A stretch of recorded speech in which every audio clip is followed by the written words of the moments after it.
अस्सलाम वालेकुम students, welcome to my channel. आज हम EDUA 430 का लेक्चर नंबर 4 स्टार्ट करने लगे हैं। मिड टर्म प्रिपरेशन के हवाले से ये लेक्चर जो है ये बनाया जा रहा है।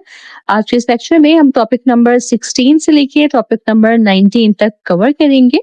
तो चलिए स्टार्ट करते हैं टॉपिक 16 के साथ, जो कि है ICT एंड एनहेंसिंग क्रिएटिविटी। इस टॉपिक में हम ये समझने की कोशिश करेंगे कि आईसीटी का इस्तेमाल करके हम बच्चों की क्रिएटिविटी को कैसे एनहेंस कर सकते हैं। सबसे पहली और इम्पोर्टेंट बात जो हमें याद रखनी चाहिए वो ये है कि क्रिएटिविटी एक प्रोसेस बेस्ड चीज है, ना कि सिर्फ रिजल्ट बेस्ड। मतलब हमें सिर्फ फाइनल प्रोडक्ट पे फोकस नहीं करना, बल्कि उस प्रोसेस पे फोकस करना है जिसमें बच्चा इमोशनल, मेंटल और सोशल तौर पर इन्वॉल्व होता है। जब बच्चा कोई क्रिएटिव एक्टिविटी करता है, चाहे वो ड्राइंग हो, स्टोरी टेलिंग या कोई प्रॉब्लम सॉल्विंग, तो उस प्रोसेस के दौरान वो सीख रहा होता है। आईसीटी इस प्रोसेस को सपोर्ट करता है, लेकिन हमें ओवर एम्फोसिस नहीं करना चाहिए कि आउटपुट कैसा है। इम्पोर्टेंट ये है कि बच्चा किस तरह सोच रहा है और किस तरह एक्सप्रेस कर रहा है। ठीक है। अब सवाल जो है ना वो ये है कि हम यंग चिल्ड्रन में क्रिएटिविटी को कैसे डेवलप करें। इसका जवाब ये है कि कुछ स्पेसिफिक थिंकिंग स्किल्स होती हैं जो क्रिएटिविटी को डेवलप करती हैं। इनमें शामिल है risk taking, imagination, brainstorming, adaptability और ओपन माइंडेडनेस। जब बच्चा रिस्क लेता है, नए आइडियाज ट्राई करता है, अपनी इमेजिनेशन यूज करता है, तब वो नेचुरली क्रिएटिव बनता है। इसलिए टीचर्स और पेरेंट्स का रोल ये है कि वो ऐसा एनवायरनमेंट क्रिएट करें जहां बच्चा फ्रीली एक्सप्लोर कर सके। क्रिएटिव और क्रिटिकल थिंकिंग का डिफरेंस देखते हैं। तो क्रिएटिव थिंकिंग का मतलब होता है नई चीज बनाना या नया आइडिया लाना, जबकि क्रिटिकल थिंकिंग का मतलब होता है एग्जिस्टिंग फॉर्मेशन जो है, एग्जिस्टिंग जो इंफॉर्मेशन है उसके बेसिस पर डिसीजन लेना। दोनों अलग हैं लेकिन एक दूसरे के बगैर कंप्लीट नहीं है। पुराना कॉन्सेप्ट ये था कि इंसान या तो आर्टिस्टिक होता है या साइंटिफिक, लेकिन मॉडर्न रिसर्च के मुताबिक एक इंसान दोनों हो सकता है। बच्चों में दोनों स्किल्स को डेवलप करना जरूरी है ताकि वो बैलेंस्ड थिंकिंग डेवलप कर सकें। ठीक है। अक्सर लोग जो है वो ये भी समझते हैं कि सिर्फ आर्ट और म्यूजिक जो है वो ही क्रिएटिविटी को डेवलप करता है, लेकिन असल में ना रीडिंग, मैथ और साइंस भी क्रिएटिविटी को प्रमोट करते हैं। रीडिंग से इमेजिनेशन स्ट्रांग होती है, मैथ से प्रॉब्लम सॉल्विंग स्किल्स जो है वो डेवलप होती हैं और साइंस से क्यूरियोसिटी और एक्सप्लोरेशन बढ़ता है। इसका मतलब है कि हर सब्जेक्ट क्रिएटिविटी डेवलप कर सकता है अगर उसे सही तरीके से सिखाया जाए। ठीक है। क्रिएटिविटी एनहेंस करने के तरीके पे बात करें तो अगर आप अपने बच्चों में क्रिएटिविटी डेवलप करना चाहते हैं तो सबसे पहला स्टेप है रीडिंग हैबिट्स डेवलप करना। रीडिंग से इमेजिनेशन, लैंग्वेज और क्यूरियोसिटी ये सब स्ट्रांग होता है। दूसरा स्टेप है बच्चों से ज्यादा क्वेश्चंस पूछना। जितने ज्यादा क्वेश्चंस होंगे उतनी ज्यादा क्यूरियोसिटी होगी। ठीक है। थर्ड स्टेप है बच्चों को प्रॉब्लम सॉल्व करना और खुद प्रॉब्लम्स क्रिएट करना सिखाना। ठीक है। खाली प्रॉब्लम सॉल्विंग ही नहीं, प्रॉब्लम क्रिएट करना भी उनको सिखाना ही है। ठीक है। रिस्पॉन्सिबिलिटी देना भी क्रिएटिविटी को एनहेंस करता है, जैसे अपने टॉयज अरेंज करना या अपने कपड़े फोल्ड करके रखना। इसी तरह बच्चों को हाइपोथेसिस बनाना सिखाना चाहिए, यानी गेस लगाना कि अगर ये हो तो क्या होगा। ठीक है। और सबसे इंपॉर्टेंट चीज जो है वो आ जाती है प्ले, खेल, चाहे वो फिजिकल हो या डिजिटल हो। गेम्स बच्चों की क्रिएटिविटी को नेचुरली बूस्ट करते हैं। ठीक है। आईसीटी की मदद से हम बहुत सी क्रिएटिव एक्टिविटीज करवा सकते हैं, जैसे drawing apps, story telling games, role play, guessing games और ऑब्स्टेकल गेम्स। यहाँ एक इम्पोर्टेंट बात जो है याद रखने वाली वो ये है कि डिजिटल एक्सपीरियंस को फिजिकल एक्सपीरियंस का सब्स्टिट्यूट नहीं बनाना चाहिए। ठीक है। जिस तरह से हमने पहले भी बात की है। ठीक है। इसके बाद हम आगे बढ़ते हैं टॉपिक 17 की तरफ। इसमें एप्स का सिलेक्शन और इवैल्यूएशन पे बात होगी। तो देखिए आज का जो डिजिटल जमाना है ना, इसमें हर चीज के लिए एप्स अवेलेबल हैं, लेकिन हर ऐप एजुकेशनल नहीं होती। इसलिए हमें केयरफुली डिसाइड करना होता है कि कौन सी ऐप यूज करनी है। सबसे पहले डिसाइड करें कि आपका गोल क्या है। ठीक है। लिटरेसी है, न्यूमरेसी है या क्रिएटिविटी है। फिर ऐप की एज अप्रोप्रिएटनेस चेक करें। ठीक है, कि वो किस एज लिमिट के लिए अप्रोप्रिएट है। ऐप की सिक्योरिटी और ऑथेंटिसिटी भी चेक करनी जरूरी होती है। हमेशा ऐप को खुद से करके देखें कि वो बच्चों के लिए इजी है या नहीं।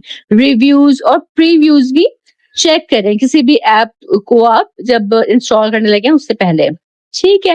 एप्स इवैल्यूएट करते वक्त कुछ इंपॉर्टेंट चीजें जो है वो देखनी चाहिए, जैसे पॉजिटिव मैसेजेस हो उसके लिए, पॉजिटिव रोल मॉडल्स हो उसमें, डाइवर्स रिप्रेजेंटेशन हो, वायलेंस या स्कैरी कंटेंट ना हो, ये बच्चों के लिए अच्छा नहीं होता है क्योंकि ठीक है, लैंग्वेज जो है वो एप्रोप्रिएट हो, एजुकेशनल वैल्यू हो और इजी टू यूज हो। अगर तो आपकी ऐप जो है वो इस क्राइटेरिया पे पूरी उतरती है तो वो लर्निंग के लिए सुटेबल ऐप है। ठीक है।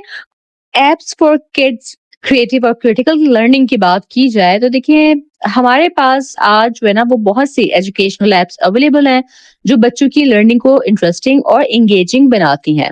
2023 में कुछ एप्स को बेस्ट एजुकेशनल एप्स के तौर पर भी रेट किया गया है, जो खास तौर पर अर्ली चाइल्डहुड के बच्चों की क्रिएटिविटी और क्रिटिकल थिंकिंग स्किल्स को डेवलप करती है। सबसे पहली ऐप जो आ जाती है वो है खान एकेडमी किड्स। ये ऐप बहुत पॉपुलर है और इसे नंबर 1 रैंक दिया गया है। इस ऐप में बच्चों के लिए मल्टीपल लर्निंग ऑप्शंस होते हैं, जैसे न्यूमरेसी, लिटरेसी, ड्राइंग और साइंस स्किल्स। इसकी खास बात यह है कि इसमें इंगेजिंग इमेजेस और वीडियोस यूज होते हैं जो बच्चों को अट्रैक्ट करते हैं। ये ऐप मुख्तलिफ सब्जेक्ट्स कवर करती है, जैसे मैथ, रीडिंग, आर्ट और इवन हिस्ट्री। इसका सबसे बड़ा फायदा जो है वो ये होता है कि बिल्कुल फ्री है और 36 मुख्तलिफ लैंग्वेजेस में अवेलेबल है। लेकिन इसका एक ड्रॉबैक भी है, वो ये है कि ये सेल्फ पेस्ड है, यानी बच्चे खुद से अपनी लर्निंग मैनेज नहीं कर पाते, इसलिए पेरेंट्स या टीचर्स की सुपरविजन इस ऐप को यूज करने के लिए जरूरी होती है। ठीक है। दूसरी ऐप है हमारे पास बिजी शेप्स। ये ऐप स्पेशली 3D शेप्स समझने के लिए बनाई गई है। इससे बच्चों का कॉन्सेप्ट जो है वो क्लियर होता है और प्रॉब्लम सॉल्विंग स्किल्स डेवलप होती हैं। इसकी डिजाइन सिंपल और चाइल्ड फ्रेंडली है और ये 20 लैंग्वेजेस में अवेलेबल है। लेकिन इसमें सिर्फ शेप्स का विजुअल होता है, उनके उनका नाम सुनाने के लिए वॉइस ओवर नहीं होता।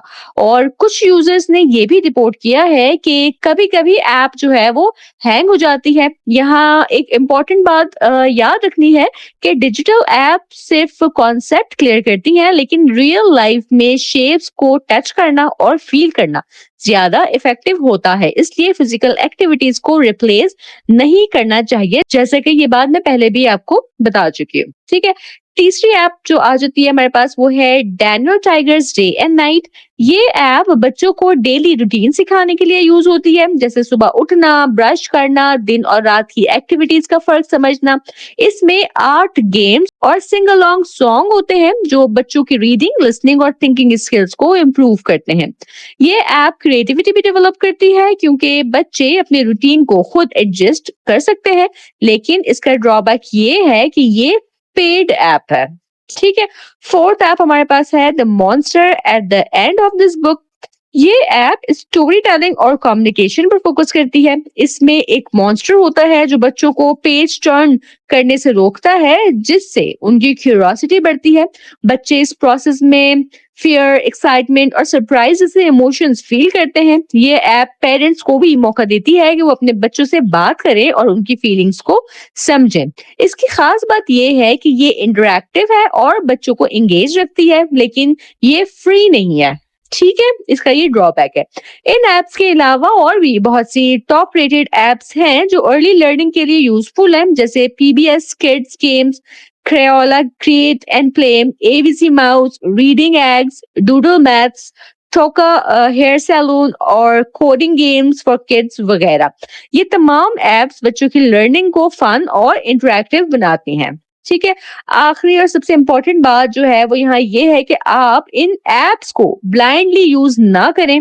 हर ऐप को इवेलुएट करें, उसके प्रोज और कॉन्स देखें और फिर डिसाइड करें कि वो आपके बच्चे के लिए सुटेबल है या नहीं। चाहे स्कूल हो या घर, हमेशा वही एप्स चूज करें जो लर्निंग को एनहेंस करें और बच्चे की क्रिएटिविटी और क्रिटिकल थिंकिंग दोनों को डेवलप करें। ठीक है जी, इसके बाद हम आगे बढ़ते हैं टॉपिक 18 की तरफ, आईसीटी एंड फिजिकल डेवलपमेंट। तो अब ना हम बात करेंगे फिजिकल डेवलपमेंट की। फिजिकल डेवलपमेंट में क्या आता है? Crawling, walking, running, hand eye coordination और मसल कंट्रोल। ठीक है? यहाँ जो इम्पोर्टेंट बात है याद रखने वाली वो ये है कि आईसीटी फिजिकल डेवलपमेंट में ज़्यादा हेल्प नहीं करता, ठीक है? फिजिकल डेवलपमेंट के लिए रियल फिजिकल एक्टिविटीज़ ही ज़रूरी होती हैं। यूनिसेफ के मुताबिक फिजिकल डेवलपमेंट फैक्टर्स की अगर बात करें तो 3 इंपॉर्टेंट चीजें हैं, न्यूट्रिशन और हेल्थ, प्रोटेक्शन, स्टिमुलेशन। अगर बच्चा हेल्दी डाइट, सेफ एनवायरनमेंट और एक्टिव स्टिमुलेशन पाता है तो उसकी फिजिकल डेवलपमेंट जो है वो स्ट्रांग हो जाती है। ठीक है, फिजिकल डेवलपमेंट के हमारे पास कुछ माइलस्टोन है जिसको समराइज करके ही मैं आपको बताऊंगी कि 2 से 6 माह का जो अरसा है, इसमें बच्चा हेड कंट्रोल और मूवमेंट इम्प्रूव करता है। ठीक है, 6 टू 9 मंथ्स में वो बैठना और क्रॉल करना स्टार्ट कर देता है।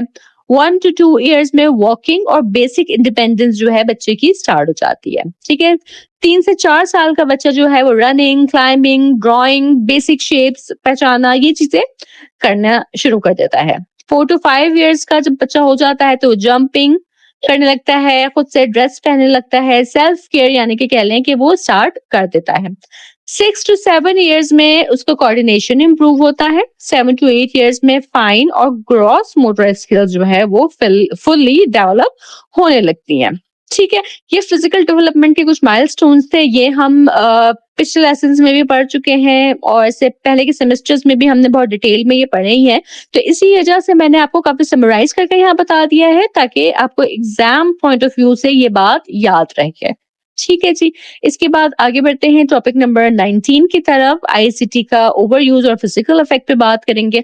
अगर आईसीटी का ज्यादा इस्तेमाल हो तो सीरियस प्रॉब्लम्स हो सकती हैं। ठीक है, किसी भी चीज का ओवर यूज तो आपको पता ही है कि नुकसानदेह ही होता है, तो वही केस आईसीटी के साथ भी है। तो जो नुकसानदेह चीजें हो सकती है ना, उसमें क्या है कि फिजिकल एक्टिविटी कम हो जाती है आईसीटी के ज्यादा यूज से, ओबेसिटी बढ़ जाती है, आई स्ट्रेन और हेडेक होता है, स्लीप डिस्टर्ब हो जाती है, नींद बेकायदा हो जाती है, पोस्चर प्रॉब्लम्स आ जाते हैं, डिजिटल डिपेंडेंसी जो है वो डेवलप हो जाती है।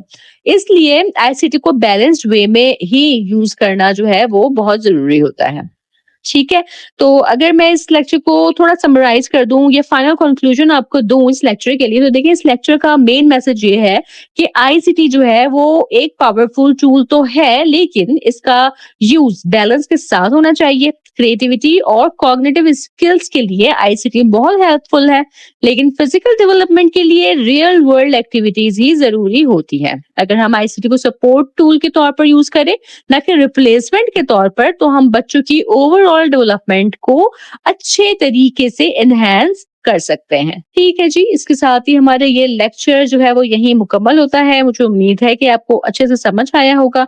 अगर आपके कोई सवालात या कोई फीडबैक हो तो आप जरूर मुझे कमेंट सेक्शन में बताइएगा। चैनल सब्सक्राइब नहीं किया हुआ तो इसे लाजमी सब्सक्राइब करें ताकि मेरे तमाम important lectures, short question answers, MCQs तमाम मिड टर्म के हवाले से आपको टाइमली मिलते रहे। लेक्चर पसंद आए तो लाइक जरूर कीजिएगा और मेरे इस लेक्चर को अपने फेलो स्टूडेंट के साथ वर्चुअल यूनिवर्सिटी के डिफरेंट ग्रुप में जरूर शेयर कीजिएगा ताकि ज्यादा से ज्यादा स्टूडेंट्स अपने मिड टर्म की अच्छी प्रिपरेशन कर सकें। मैं इंशाल्लाह ताला अपने नेक्स्ट लेक्चर के साथ जल्द हाजिर होंगी। तब तक आप सब अपना बहुत ख्याल रखिएगा। अल्लाह हाफिज।